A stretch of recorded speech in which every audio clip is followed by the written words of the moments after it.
Café com Jornalistas é um evento organizado pelo presidente Lula para responder aos questionamentos dos jornalistas. Lula falou sobre temas como o Supremo Tribunal Federal, guerra entre o Hamas e Israel e previsões para a economia brasileira em 2024. Questionado, o presidente não descartou a possibilidade de indicar o atual ministro da Justiça, Flávio Dino, para a vaga deixada por Rosa Weber no STF. Nos bastidores, o nome do ministro é o favorito. E obviamente que eu sou obrigado a reconhecer que o Flávio Dino é uma pessoa altamente qualificada do ponto de vista do conhecimento jurídico, altamente qualificada do ponto de vista político, e é uma pessoa que pode contribuir muito.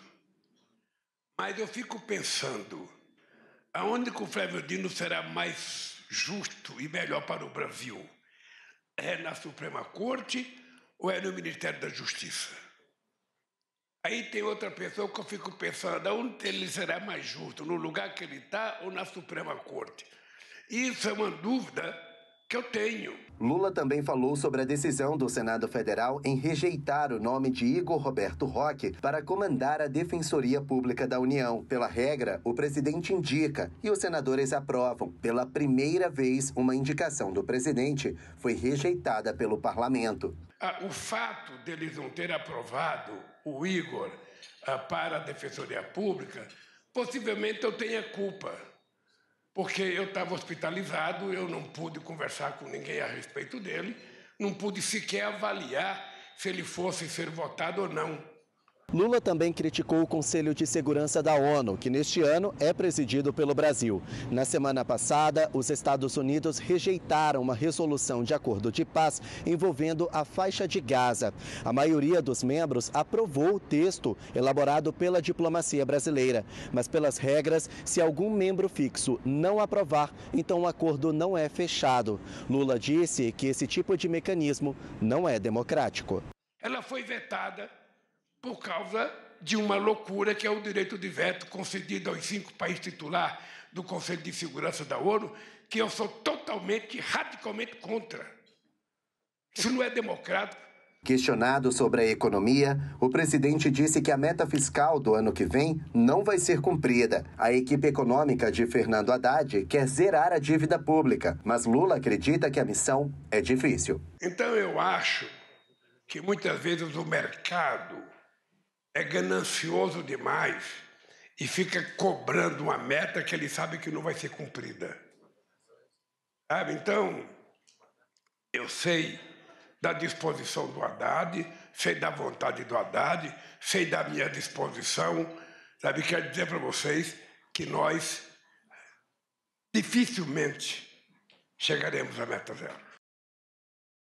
E o Ministério da Fazenda anunciou hoje as regras para que empresas de apostas esportivas online, conhecidas como bets, possam operar de forma regular aqui no Brasil.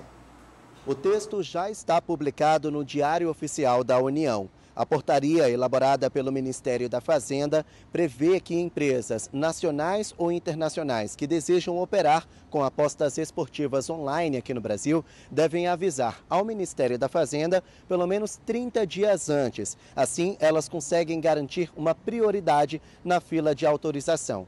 Uma das regras estipuladas pela equipe econômica do governo federal é a construção de uma subsidiária dessas empresas, principalmente as internacionais. Isso significa que as empresas precisam ter um escritório físico aqui no Brasil. Isso vai facilitar a interlocução com os estrangeiros e também a fiscalização e a arrecadação de impostos. Outra medida que foi estipulada pelo Ministério da Fazenda é uma espécie de ouvidoria para os apostadores. Essa ouvidoria deve funcionar 24 horas por dia, todos os dias da semana em língua portuguesa, seja pela internet ou pelo telefone. A medida tem o objetivo de aprimorar a facilitação, o acesso à informação dos apostadores com as apostas esportivas. Assim, fraudes e até mesmo a lavagem de dinheiro devem então ser evitadas. Tudo já está publicado no Diário Oficial da União e a portaria também está disponível no Ministério da Fazenda.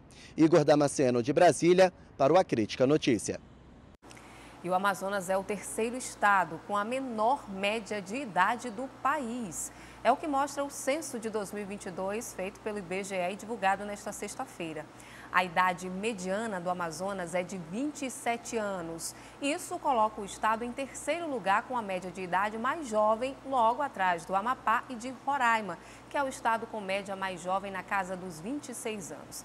De acordo com o IBGE, a mediana é a idade que separa a metade mais jovem da metade mais velha da população. Em termos regionais, em 2022, a região norte era mais jovem, com pouco mais de 25% da população com até 14 anos. No geral, o brasileiro envelheceu. Atualmente, 10,9% da população tem 65 anos ou mais. E as mulheres agora são maioria em todas as regiões do país. São 6 milhões de mulheres a mais do que os homens. Aqui no Amazonas, 50,1% da população é do sexo feminino, segundo o censo 2022 do IBGE. E aí, gostou desse vídeo? Então, para ter mais acesso a esse conteúdo, não se esquece de se inscrever aqui no nosso canal, ativar o sininho de notificações e, claro, curtir essa publicação. A gente se vê no próximo vídeo.